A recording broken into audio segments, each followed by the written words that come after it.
Salut à toi et bienvenue dans cette vidéo. Comme tu le vois, je ne suis pas seul, je suis avec Kevin. Salut Kevin. Salut Thomas, bonjour à tout le monde. Alors, merci d'être là sur cette vidéo. Donc Kevin, comme vous allez le voir, il va nous parler d'une stratégie pas très connue mais pourtant ultra puissante. Donc avant toute chose, Kevin, je vais te laisser te présenter et t'expliquer ton parcours, ce que tu fais et ce qu'on va voir ensemble dans cette vidéo. Eh bien, bonjour à toutes et à tous. Donc, Kevin Baudin, je suis sur le web depuis, je crois, 2010-2011 à peu près. À l'époque, j'avais un blog sur le voyage au Vietnam. Donc, c'était la grande vague du blogging. Donc, blog sur le Vietnam, je monétisais généralement avec vente d'un e-book à 17 euros. Je pensais gagner 1000 euros par mois avec. Voilà, bon, c'était les débuts, on va dire. Donc, je monétisais également avec la vente de liens. Je monétisais également avec, c'était déjà beaucoup plus rentable. J'étais en partenariat avec une agence de voyage au Vietnam, mais également avec une agence immobilière. Donc, je touchais des commissions et c'est ça qui me rapportait le plus. Sauf que le problème du blogging à cette époque-là, surtout dans la thématique dans laquelle j'étais, c'était hyper chronophage. En gros, j'étais au Vietnam, donc je devais visiter des hôtels, je devais visiter des restaurants, je devais prendre des notes, je devais faire des photos et je passais ma vie à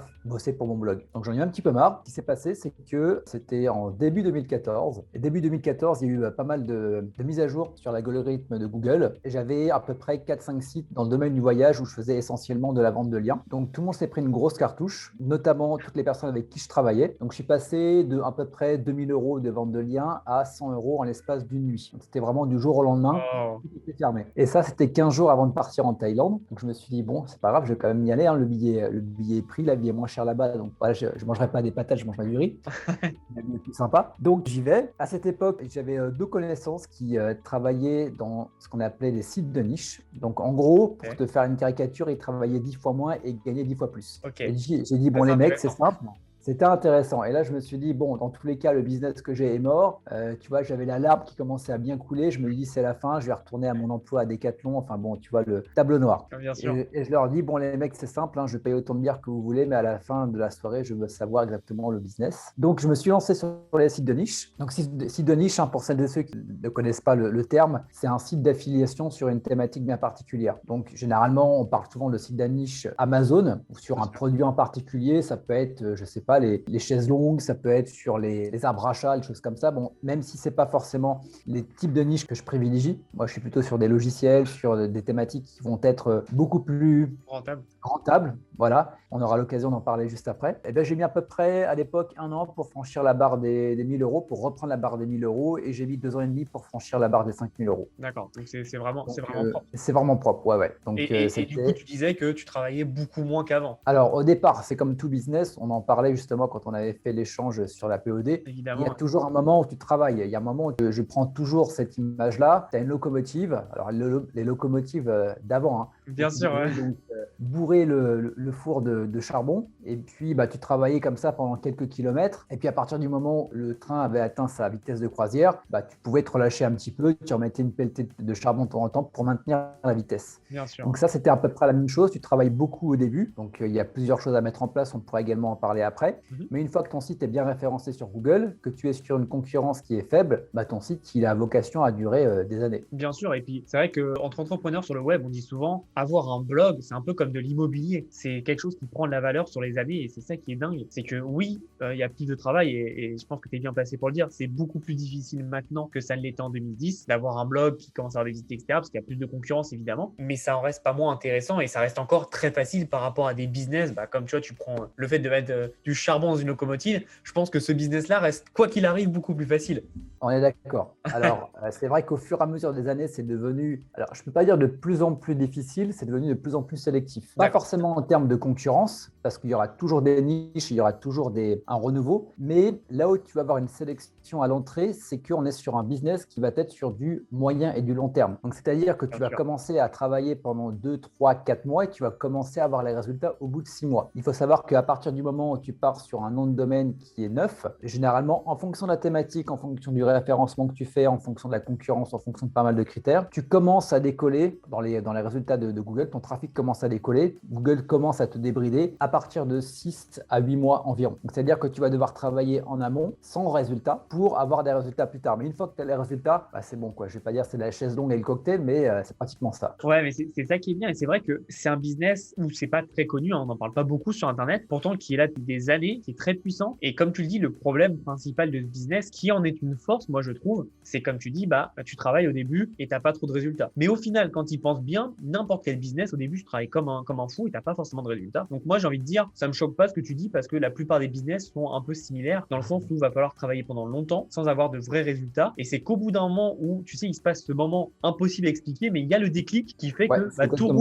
roule normalement. Et là, tu te dis, OK, j'y suis enfin arrivé à faire tes premiers euros et après, tu passes les paliers, quoi. Bah, c'est un petit peu comme crypto, hein. Tu investis, ça fait un peu ça, ça fait un peu ça. Et puis à un moment, tu ne sais pas pourquoi, ça commence à monter. Tu prends les gains. Sauf que dans tous les cas, avec le site de niche, bah, il ne va pas retomber aussi vite que la crypto. Ça va faire un palier, ça va stagner peut-être, puis après, ça va remonter. Si tu entretiens ton site régulièrement, alors régulièrement, je m'entends, ça peut être refaire un article par mois, refaire un petit peu de référencement, bah, ton site, il va rester au plus haut. Bien sûr, ouais, non, mais c'est très bien que tu parles de ça parce que c'est vrai que beaucoup de personnes ont peur aujourd'hui de se lancer sur le blog parce qu'ils trouvent que c'est compliqué, etc. Il faut être un copywriter de génie. Évidemment, il faut savoir écrire un minimum, mais t'as pas besoin d'être prix Nobel de littérature, quoi. Ah non, pas du tout. Après, Et puis, même si tu n'es pas quelqu'un qui est à l'aise avec la rédaction, tu as beaucoup de stratégies qui te permettent de ne pas rédiger ton contenu, du moins au départ. Tu peux faire sous-traiter, tu peux éventuellement, alors ça c'est une technique un peu plus black hat, mais ça va être par exemple de faire de la traduction de sites anglophones, donc bien vérifier avant que quelqu'un n'ait pas eu la même idée que toi pour pas avoir du contenu dupliqué.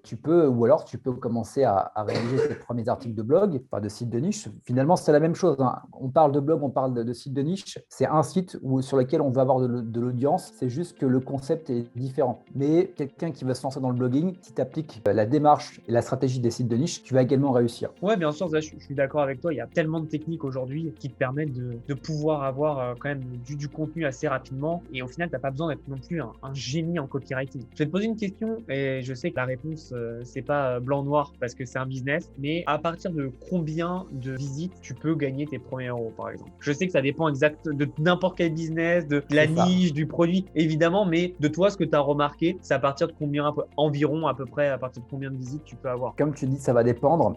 Quand tu vas créer un blog ou quand tu vas créer un site de niche, peu importe, là où tu vas devoir faire attention sur les mots-clés sur lesquels tu veux te positionner, c'est est-ce que je vais partir sur un mot-clé qui a beaucoup de trafic, qui a beaucoup de recherche, ou est-ce que je vais partir sur un mot-clé qui éventuellement a moins de recherche, mais en termes d'intention d'achat est beaucoup plus intéressant. Je te prends un exemple, tu peux par exemple te lancer sur arbre achat, quelqu'un qui peut juste vouloir des renseignements, qui veut le faire par lui-même, ou par exemple arbre achat en ligne Amazon. Pas pareil. Donc, si tu vas sur le deuxième mot-clé, tu as forcément beaucoup moins de recherche, mais les personnes qui recherchent ça sur Google veulent acheter un arbre achat en ligne sur Amazon. Bien sûr. Il y a aussi un truc que j'ai regardé, des sites qui font par exemple les 10 meilleurs arbres achats. Évidemment, c'est des liens Amazon derrière, mais ça aussi, je pense que ça doit ramener pas mal de trafic. Le mot-clé meilleur et puis derrière le nom du produit. Alors, meilleur, pas cher, en ligne, prix, comparaison, etc. Tous ces mots-clés-là, c'est des mots-clés qu'il faut dans ta recherche de mots-clés, bien évidemment. Et c'est vrai que c'est des mots-clés où, comme tu dis, il y a peut-être moins de trafic qu'arbre achat seul, mais par contre, l'intention d'achat est beaucoup plus élevée. Ça te permet d'être plus, on va dire, rentable en taux de conversion, quoi. Exactement. L'avantage également, ça va être à une époque, ça l'est beaucoup moins maintenant parce que tout le monde a compris le filon, quoique ça dépend encore sur la thématique sur laquelle tu te lances, c'est que ces mots-clés sont généralement moins concurrentiels. Aussi, ouais, évidemment. Et c'est vrai que c'est important. Beaucoup de gens veulent se poser sur les mots-clés sans forcément se poser sur l'intention d'achat, etc., qui sont aussi importants, voire plus importants, parce qu'avoir un mot-clé où tu es référencé mais personne n'achète, ça sert pas à grand-chose. Voilà. Tu conviendras. Alors, en fait, c'est ça. Est-ce que tu cherches à avoir du trafic ou est-ce que tu cherches à gagner de l'argent? C'est la question qu'il faut te poser. Et donc, bien évidemment, au départ, tu as une relation entre le trafic et puis la monétisation. Mais il y a un moment, c'est pas parce que tu vas prendre, par exemple, c'est pas 1000 visiteurs en plus par jour, tu vas multiplier par 1000 ton chiffre d'affaires. Ça serait beau. Ça serait beau, mais bon, c'est pas c'est pas comme encore ça. C'est pas encore ça. Non, c'est clair. Et du coup, parce que c'est vrai qu'on est parti un peu loin, mais du coup, tu disais à peu près à partir de combien tu commences à avoir tes premiers gains de visite sur ce que tu as vu et sur ce que tu as vu avec tes élèves à peu près? Alors, je ne pourrais pas te le dire exactement parce que ça fait un moment que si tu veux, je suis plus corrélé à ma courbe de trafic. Ouais, je pense qu'à partir de 100 visites par jour à peu près. 100 visites, donc ça fait du... Ouais, 50, 100 visites. Ouais, donc à peu près 1500, 3000. Ouais, tu vois, j'allais te dire, je pense à partir de 1000 visites par mois, je pense que tu peux commencer à avoir tes premiers résultats. Attention, on ne parle pas d'en vivre, mais tes premiers petits résultats. Oui, tout à fait. à fait. Ça fait quand même pas mal de monde, surtout si tu bosses bien en amont, que tu es bien référencé. Ouais, ça me paraît cohérent et c'est pas si déconnant que ça dans le sens où ça peut mettre du temps à atteindre ce niveau-là ou alors ça peut être très rapide en fonction de ta stratégie. Et évidemment, il faut un taux de rebond qui est très faible aussi, je suppose. Parce que bon, si tu as 1000 visites mais que le taux de rebond est à 90%, Oui, voilà, on est d'accord.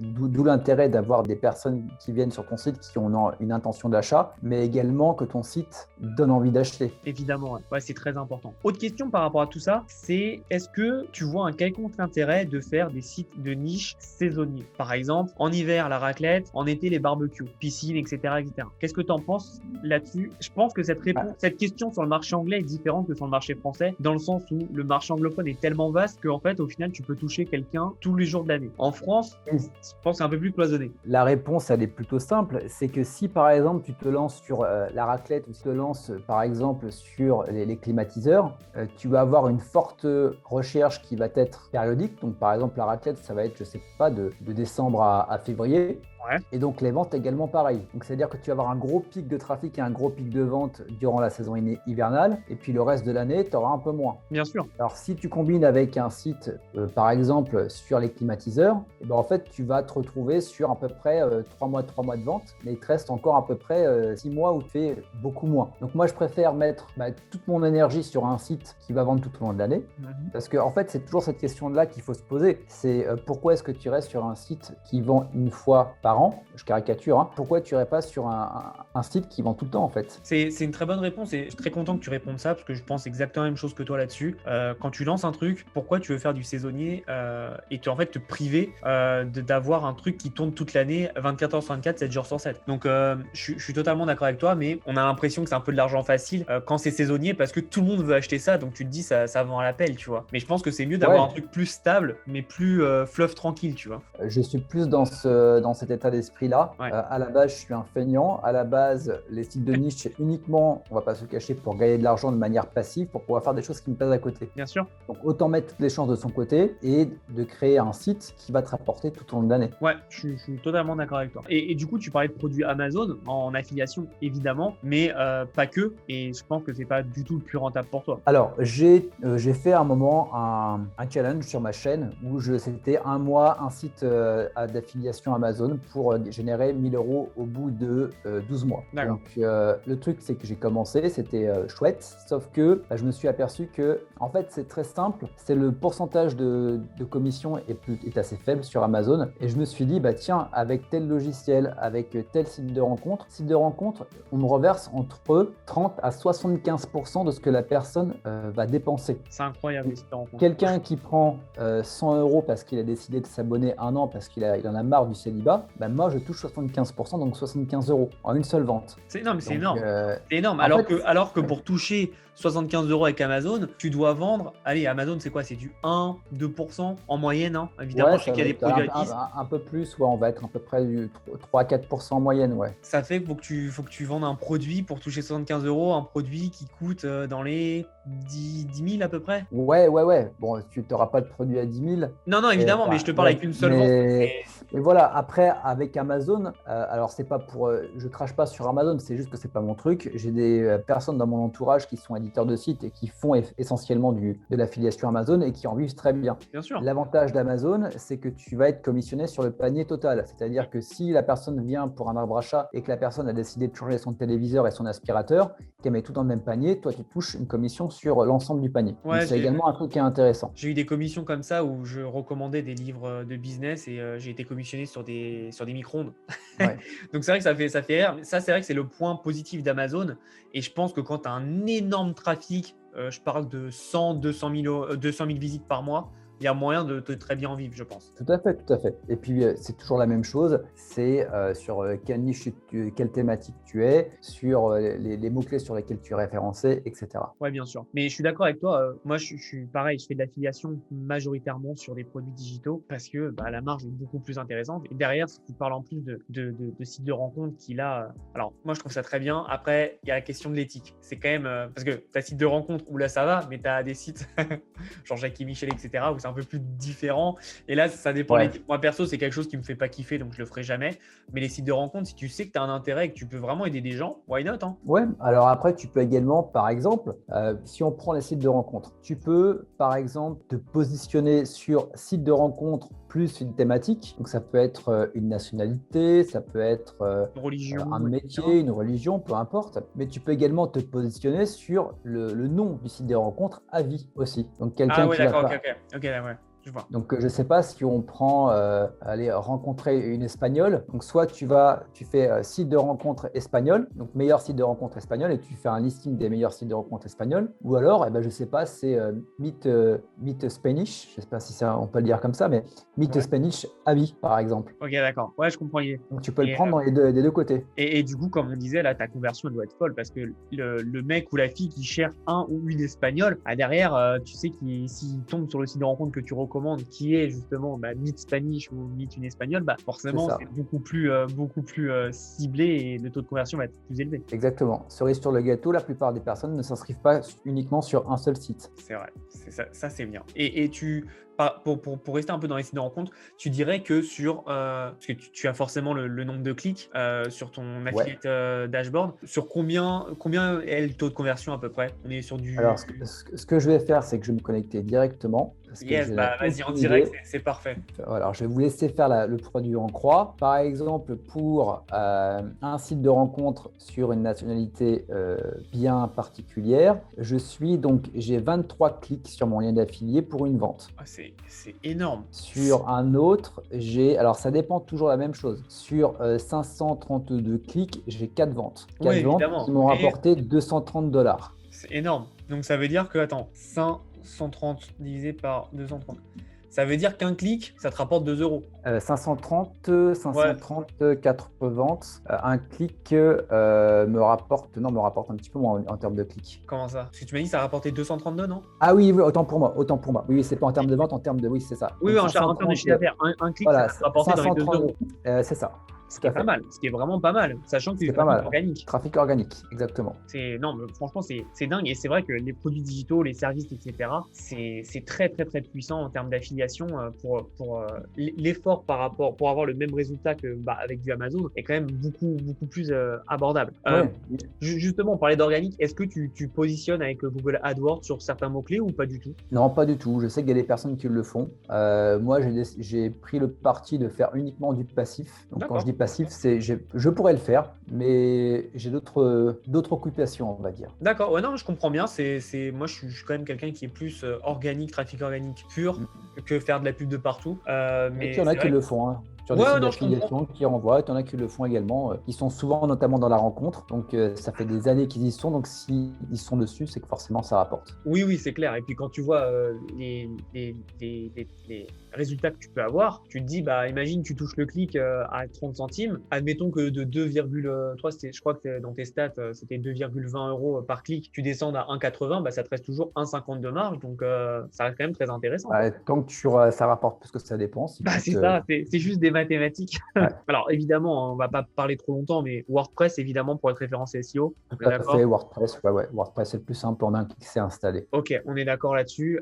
Et du coup, je vais te demander quelles étaient pour toi les erreurs principales que tu vois faire ou que tu as fait ou que tu as vu faire quand les gens se lancent dans les sites de niche. Alors, mon discours va un petit peu changer de ce que je pouvais dire il y a de ça quelques mois, voire déjà quelques années en arrière, où au départ, je disais, on n'a rien à foutre si tu aimes ou pas la thématique sur laquelle tu te lances, privilégie va te rapporter le plus. Ouais. Or, ce qui se passe, c'est que, comme je disais, Google bride de plus en plus les sites. Avant, j'étais fan de lancer plusieurs sites. J'en lançais parfois 10, 15, 20, 30 par mois. Wow. Là, je suis plus sur... alors, on va prendre les erreurs que j'ai faites ou les erreurs à ne plus faire. Je privilégie déjà sur l'ensemble des thématiques sur lesquelles la personne voudrait se lancer, ceux qui nous écoutent. Déjà, de privilégier une thématique qui est rentable, mais également une thématique qui te plaît. Parce que vu qu'on va être sur du moyen et du long terme, c'est quand même beaucoup plus sympa.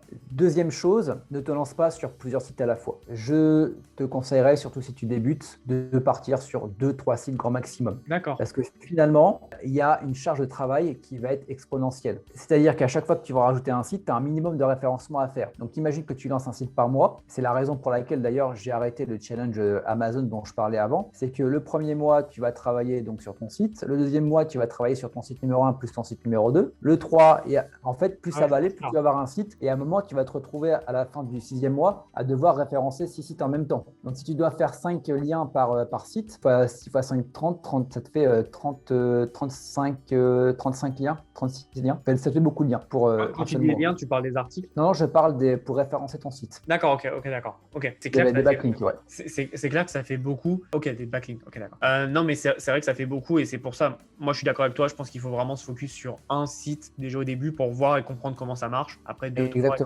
Et du coup, par rapport à ça, combien d'articles faut poster par jour, semaine, mois? Alors, on va pas on va pas le prendre comme ça. Alors, ce qu'on va faire, c'est que j'ai donné les 5 critères pour avoir un site de niche qui va être rentable. C'est parti. Le premier, ça va être déjà le nombre de recherches principales, sur votre recherche principale. Si sur votre mot-clé principal, votre mot-clé thématique, vous avez 50 recherches mensuelles, déjà, c'est pas la peine. Ça va dépendre, pour un minimum, ça va dépendre si on part sur site de rencontre plus une nationalité. On peut être sur du 1000, c'est pas très grave, même voire du 500, parce qu'on est sur quelque chose où le taux de conversion va être énorme. Bien sûr. Si on est sur du Amazon, je dirais, commence à partir de 5000 sur ta recherche, ta requête principale. Ensuite, ça va être le deuxième critère, le nombre de recherches connexes, parce qu'on ne va pas avoir un site avec une seule page. Donc, il faut qu'il y ait un minimum de recherches connexes et que sur ces recherches connexes, il y a un minimum de recherches mensuelles également. Donc, ça, important, c'est ce qui va nous permettre, juste après, de déterminer un petit peu le nombre d'articles minimum qu'on va devoir rédiger pour son site. Ensuite, on va avoir le troisième critère qui va être la concurrence. Donc, pour ça, il y a plusieurs logiciels qui nous permettent de l'analyser. Moi, je recommande KW Finder. Il y a 7 jours qui sont gratuits. Et visée où la concurrence va être entre 20. Alors, si vraiment vous êtes débutant, 20 maximum. Si jamais vous connaissez un petit peu le truc, 25. Après, on rentre sur de la concurrence qui va être de plus en plus rude. Donc ça, c'est pour la concurrence. Ensuite, ça va être la monétisation et il y a 3 sous-critères à la monétisation.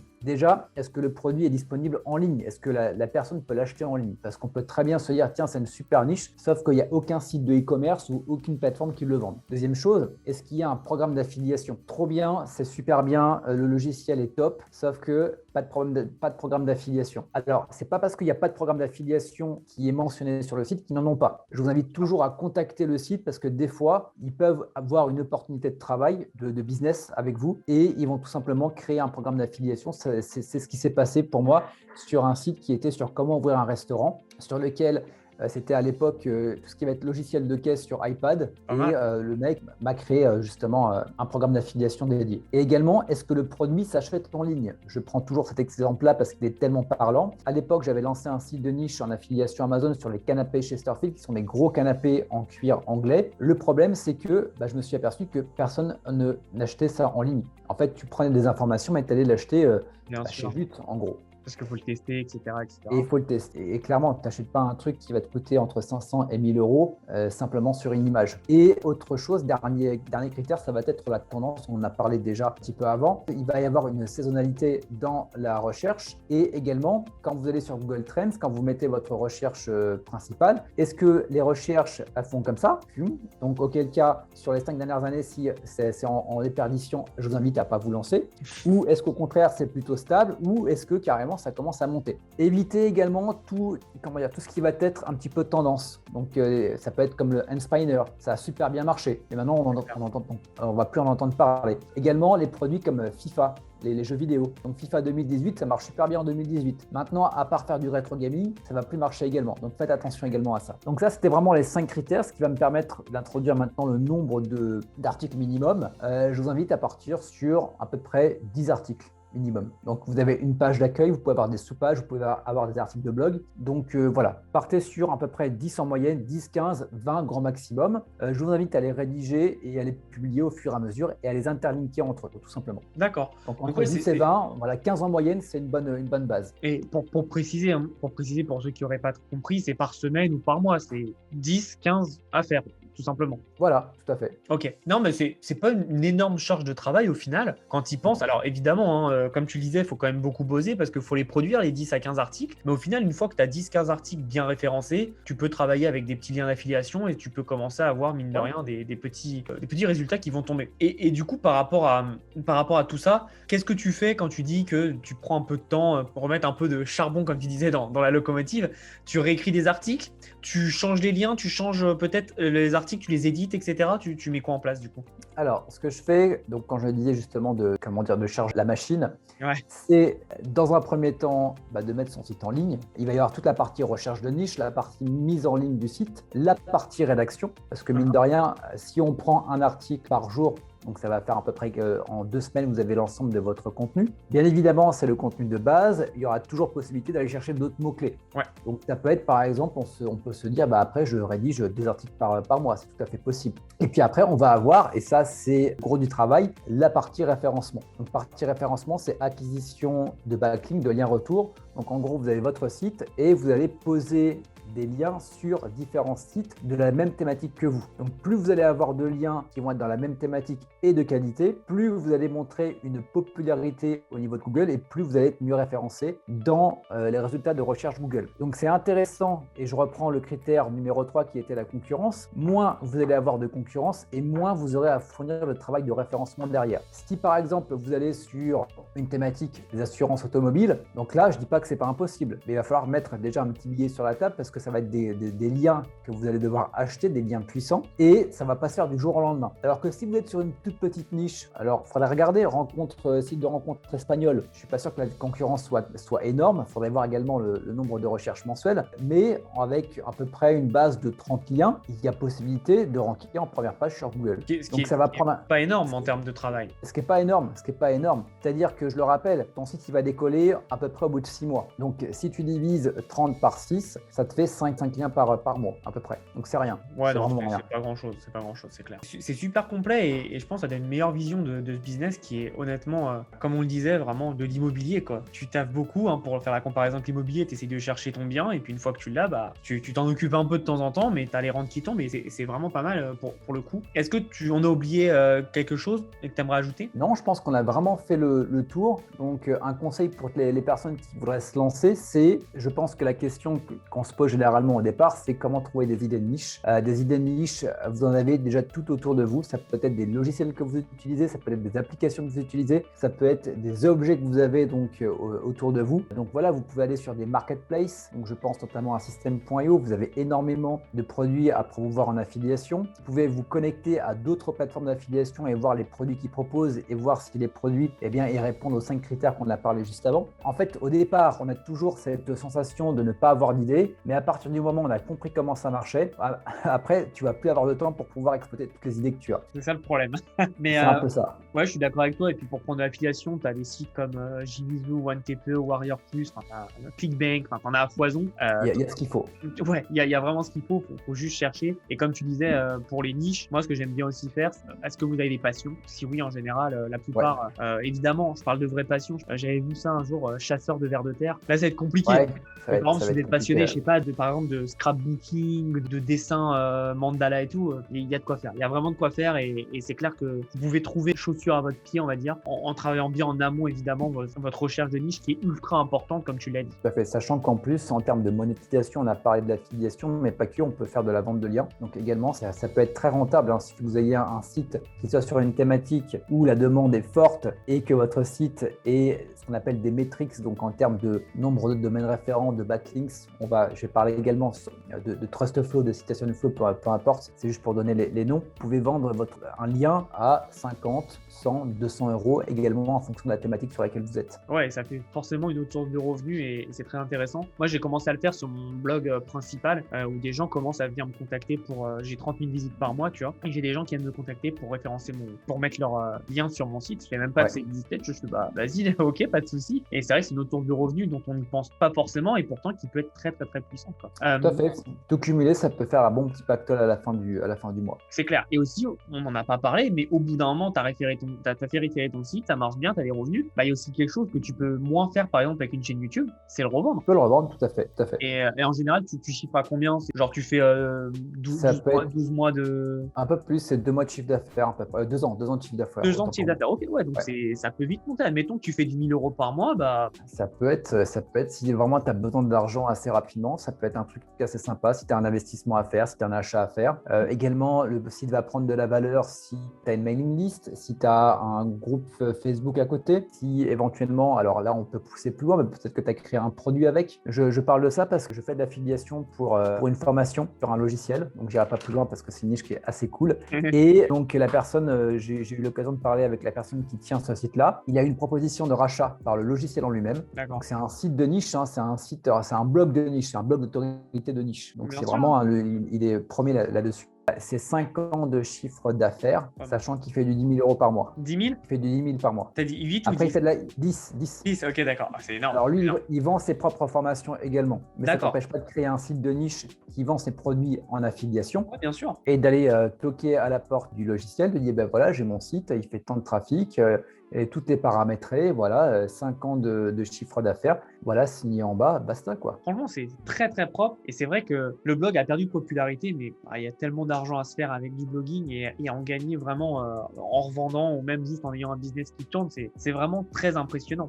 Et du coup, c'est vrai qu'on parlait du fait de la mailing list. Est-ce que toi, tu as une mailing list sur tes sites ou tu ne le développes pas et tu n'en as pas nécessairement besoin? Pas sur tous, ça dépend. Genre Ça par dépend. exemple, les sites de rencontres, est-ce que ça a un intérêt quelconque ou pas? Oui, tu peux avoir D'accord. un intérêt. C'est une petite hack que je donne. C'est imaginer que la personne arrive sur ton site, la personne clique sur ton lien affilié. Et bien, ce que tu vas faire, c'est que tu ne vas pas mettre un lien affilié, tu vas faire un lien vers une page sandwich où tu vas proposer à la personne voilà, un guide qui va lui permettre d'optimiser tout son profil pour tel site parce que la personne a cliqué sur tel site. La personne, elle rentre ces informations, elle va être renvoyée donc une redirection sur le site en question. La personne va recevoir une vidéo, un fiche PDF, peu importe, par email. Et toi, sur les 7 prochains jours, tu peux lui envoyer des mails pour être sûr que la personne s'est bien inscrite vers ton lien affilié. Et tu peux lui dire, tiens, j'ai vu qu'il y avait également tel site, tel site, tel site. Tu pourras également les tester. Ce qui est intéressant avec ce genre d'affiliation sur les sites de rencontres, c'est que soit tu vas être commissionné à un pourcentage, mais tu peux être commissionné également à l'inscription. 2, 3, 4 euros. C'est du CPA, ça. CPA, CPL, coût par lead, coût par C'est action. CPL Ouais. aussi, ouais. Et c'est vrai que c'est très intéressant pour le coup parce que toi, ton travail, c'est juste d'envoyer du trafic, quoi. Exactement. Ok, c'est super complet, merci à toi. Est-ce que donc, non, tu penses qu'on a fait le tour là? Je pense qu'on a fait le tour. Ouais. Je pense aussi. Si tout le monde arrive à digérer tout ce qu'on a dit, ça sera déjà pas mal. Je pense aussi, c'était très complet. Merci à toi. En tout cas, si vous voulez retrouver Kevin, il y aura évidemment tous ces liens dans la description. Allez voir ce qu'il fait. Je communiquerai aussi sur mes réseaux sociaux, mais on a fait pas mal de petites vidéos sur le print en demande. Donc vous pourrez aller voir parce que je parle d'autres choses que je n'ai pas forcément parlé sur ma chaîne. Donc ça peut être très intéressant pour vous, mais n'hésitez pas à voir si vous êtes intéressé par le blogging parce que honnêtement, je peux vous assurer que le blogging est loin d'être mort et peut encore vous faire gagner pas mal d'argent, surtout pour les personnes qui veulent pas forcément montrer leur visage. C'est un des meilleurs business qui existe actuellement. Donc faut pas hésiter. Pour ceux qui sont pas abonnés à la chaîne, n'hésitez pas à vous abonner. Et puis je vous souhaite une très belle journée. Et puis comme je le dis souvent, passez à l'action. À bientôt.